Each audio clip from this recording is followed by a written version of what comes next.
তো চাষি মহলের ভালোবাসা দেখুন।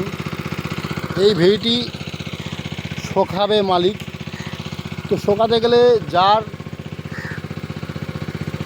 মেশিন দ্বারা ছেঁচা হতো বা মোটর দ্বারা ছেঁচা হতো তাকে অর্থ দিতে হতো, কিন্তু আজকের দিনে খালে বিলে জল নেই, যার ফলে চাষিরা অর্থাৎ ক্ষেত চাষিরা পাট পেঁয়াজ ধান যারা করে তাদের জলের সংকট দেখা দিয়েছে। তারা বলল জল দেবে দাদা একটু, তো এই মালিক রাজি হয়ে গেছে জল দিতে। তো সেই জল উঠে গেলে এরও লাভ, আর চলে গেলে ওই যে দিক তুলে নিচ্ছে তারও লাভ, কারণ সে গিয়ে নিজের ক্ষেতে ব্যবহার করবে। চলুন দেখা যাক এখান থেকে জলটি উঠে কোথায় যাচ্ছে আপনাদের পরিদর্শন করাই, এবং এর মাধ্যমে আপনাদের বোঝানোর চেষ্টা করি যে চাষি মহলে চেন ওয়াইজ এক চাষি অপর চাষিকে ভালোবাসা দিয়ে থাকে, ভালোবাসা পেয়ে থাকে। চলুন বন্ধু, এই যে কমেন্ট আমি করে চলেছি, আপনারা ফিডব্যাক কমেন্ট করছেন না, অথবা আমার পোস্টে গিয়ে কমেন্ট করছেন না।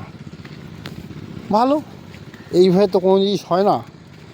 একে অপরের সহানুভূতি সাহায্য ছাড়া কেউ এগিয়ে যেতে পারে না, সেইটা দেখানোর জন্য এখন আমার এই কন্টেন্ট উপস্থাপন করতে চলেছি। তো দেখলেন একজন ভেড়ি চাষি, তার জলটা ছেঁচার দরকার ছিল, কারণ ভেড়িটি সে সংস্কার করবে। আর আজ আর এক অপর ভেড়ি চাষি, যার জমিতে জল দিতে পারলে সে পাটের চারা রোপণ করতে পারবে, অর্থাৎ দানা ছড়িয়ে নতুন পাট চাষ করতে পারবে। তো একে অপরের পরিপূরক হিসাবে এখানে ভালোবাসার মাধ্যমে জল আদান প্রদান করছে। একজন জল তুলে নিয়ে গিয়ে উপকার করছে, আর একজন জলটা তুলে নিয়ে গিয়ে নিজের খেতে দিয়ে তার চাষে নিজের উপকৃত হচ্ছে। তো এইভাবে একে অপরকে দিয়েই পাওয়া যায়, হিংসা করে নয়, মারামারি করে নয়, তাচ্ছিল্য করে নয়। তো আমি আপনাদের দেখিয়ে চলেছি সুন্দর প্রকৃতি পরিবেশের মাধ্যমে যেতে চাচ্ছি। আমার ছেলে আগে যাচ্ছে, কীভাবে জল চলেছে চাষের মহলে। তো জল এইভাবে ভেড় থেকে ভেড় থেকে উঠে পাটের সেচের উদ্দেশ্যে চলে এসছে। দেখুন চাষের ক্ষেত জমিতে চলে এসেছি।